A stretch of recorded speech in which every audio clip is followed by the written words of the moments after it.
Bienvenidos a la primera unidad del aula virtual de filosofía. En esta oportunidad lo que vamos a hacer es brindar una introducción hacia lo que es el pensamiento filosófico. Vamos a ver cuál es el concepto propio de filosofía, para qué hacemos filosofía y cuál es la labor del filósofo. Podemos decir, etimológicamente hablando, que el término filosofía deriva de dos vocablos griegos que son philos, que significa amor, y sofía, que significa sabiduría. Pero la palabra filosofía no fue la primera en acuñarse, es decir, no es que alguien se levantó una mañana y dijo, yo hago filosofía, sino que Pitágoras fue el primero en utilizar un término similar, hablando de sí mismo como un filósofo. Hay cuentos en donde en algunos casos es un rey, en otros casos son sus propios discípulos, quienes se dirigen a él y lo llaman sophos, lo llaman sabio, un título muy normal en Grecia, en la Grecia antigua, en la Grecia de aquella época, para referirse a alguien que tenía conocimiento sobre algo, a alguien que enseñaba algo. Y Pitágoras le responde, no, yo no soy un sophos, yo soy un filósofo, es decir, soy un amante de la sabiduría, soy un filósofo, soy alguien que busca la sabiduría constantemente.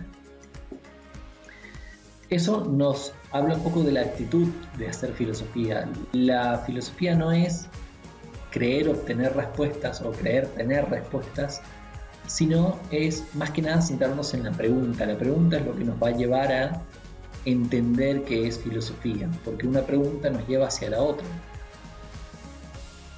Va a decir la escuela aristotélico-tomista sobre la filosofía que la misma es el estudio de los primeros principios o causas últimas a la luz natural de la razón, es decir, de aquello que da origen a las cosas, de la explicación misma de las cosas, desde lo que nuestra capacidad racional, lo que nuestra mente nos deja conocer de forma natural, sin ningún tipo de ayuda o revelación externa. Después veremos tres acercamientos al concepto que lo que hacen no es conceptualizar como la definición de la escuela aristotélico-tomista o como la definición etimológica que vimos, sino que lo que hacen es caracterizar a la filosofía. Kant va a decir, la filosofía es un hacerse, es algo que se vive, es algo que se hace. Básicamente lo que nos está diciendo con esto es que la propia labor de buscar explicaciones por parte del filósofo es filosofía. Entonces siempre que nosotros estemos en ese camino, siempre que nosotros emprendamos la búsqueda por generar explicaciones, estaremos haciendo filosofía.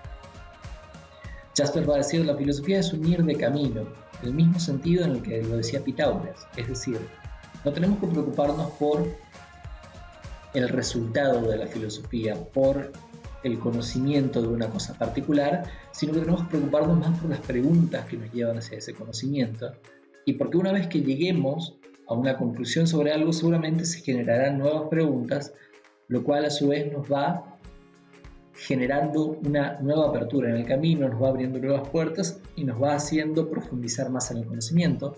Por eso, en última instancia, la filosofía es un ir de camino. Y Heidegger, cuando a él le pregunta por el concepto de filosofía, va a decir que la pregunta por la filosofía se responde haciendo filosofía.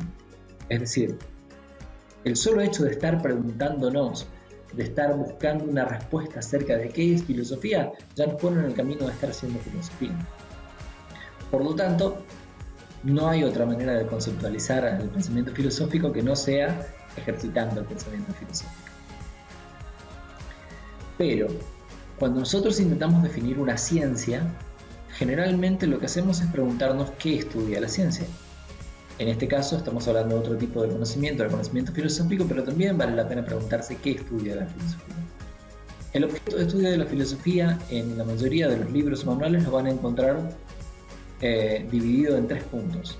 Dios, porque la filosofía va a estudiar no de manera revelada, es decir, no va a apelar a la Biblia, por ejemplo, para estudiar a Dios, pero sí se va a preguntar por el concepto de Dios, por qué implica para el hombre la existencia o inexistencia de un Dios, y va a intentar ver la relación que existe entre este concepto, para nosotros Dios, con el resto de los conceptos de nuestro conocimiento.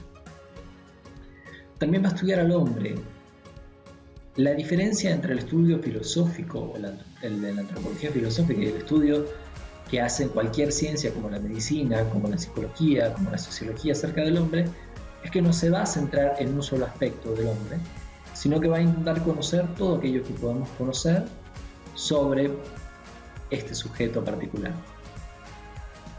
Y va a estudiar al mundo o al universo. Aquí vemos que hay una doble distinción, y esto es porque aquí vemos que hay una doble distinción, y esto es porque, al igual que lo que pasa con el concepto de hombre y alma, en algunos tratados suele aparecer hombre en lugar de alma, y en algunos tratados suele aparecer universo en lugar de mundo. Por lo tanto, pongo esta doble distinción para que se entienda que se está hablando de eso.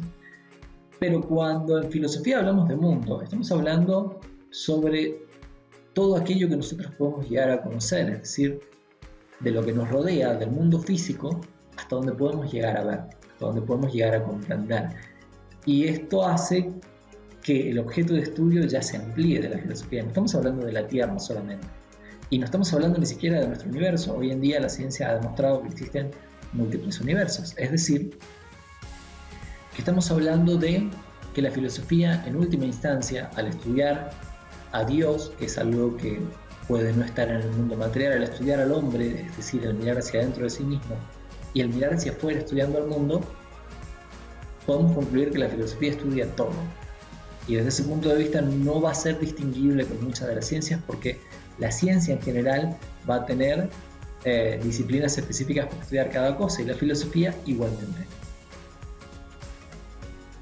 Lo que va a variar en cuanto a el objeto de estudio de la filosofía es el enfoque con el que la filosofía aborda lo que va a estudiar, que va a ser distinto al enfoque científico, va a ser distinto al enfoque artístico, va a ser distinto al enfoque teológico. Pero, entonces, ¿cuál es la utilidad de la filosofía? ¿Para qué yo hago filosofía? Porque sabemos para qué hacemos ciencia. El producto de la ciencia generalmente nos permite a nosotros la creación de tecnología que nos facilita la vida.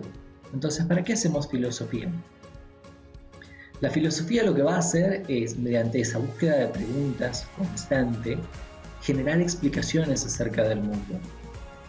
Romper con las explicaciones que nosotros ya tenemos, con lo preestablecido, e ir generando constantemente nuevas. Y esto es muy importante. Si ustedes piensan, por ejemplo, cuando una persona acude al psicólogo, no va en busca de una solución, porque el psicólogo no es que vos te sentás y te dice esto es lo que tenés que hacer, pero sí te ayuda a repensar cuál es tu propia realidad personal para poder cambiar tu enfoque y para poder salir de esa situación. La filosofía va a ser algo muy similar, solo que con todo lo que existe. La filosofía en su momento repensó el concepto de Estado, en su momento repensó el concepto de hombre, en su momento repensó el propio concepto de ciencia. Y es así como el conocimiento fue progresando y nos permitió a nosotros avanzar en nuestra vida o en la vida de la humanidad entera. Por lo tanto, la utilidad propia de la filosofía va a ser esa, reconceptualizar la realidad, constantemente estar produciendo nuevas ideas o nuevos enfoques sobre aquello que nos rodea. ¿Para qué? Para en última instancia tener una vida más acorde con lo que nosotros creemos que es correcto. Sobre la tarea del filósofo, va a decir uno de ellos, va a decir Gilles Deleuze, el filósofo no es solamente alguien que inventa nociones, es decir, no es que nosotros inventamos conceptos o definiciones para reconceptualizar esta realidad, sino que también inventamos maneras de percibir, maneras de ver las cosas que nos rodean. ¿Por qué? Porque estos conceptos, esa reconceptualización de la que hablamos antes, lo que va a hacer es cambiar la mirada con la que yo veo las cosas. Cuando nosotros empezamos a ver a una persona, por ejemplo, que tiene problemas con las adicciones, es distinto mirarlo como alguien que está desperdiciando su vida a mirarlo como alguien que está bajo el yugo de una adicción, a mirarlo como alguien que tiene un problema de salud, a mirarlo como alguien que necesita nuestro apoyo. Y esto sucede en todos los ámbitos de la realidad. Cuando nosotros vemos a nuestro trabajo como una responsabilidad, no es lo mismo a cuando lo vemos como una vocación. Por lo tanto, repensar una cosa, cambiar la mirada sobre lo que estamos analizando, cambia nuestra manera de percibir, cambia nuestra manera de sentir y de vivir el mundo que nos rodea. Bueno, básicamente eso fue todo por esta introducción a la filosofía. Espero que les haya servido de mucho y nos vemos en el próximo momento.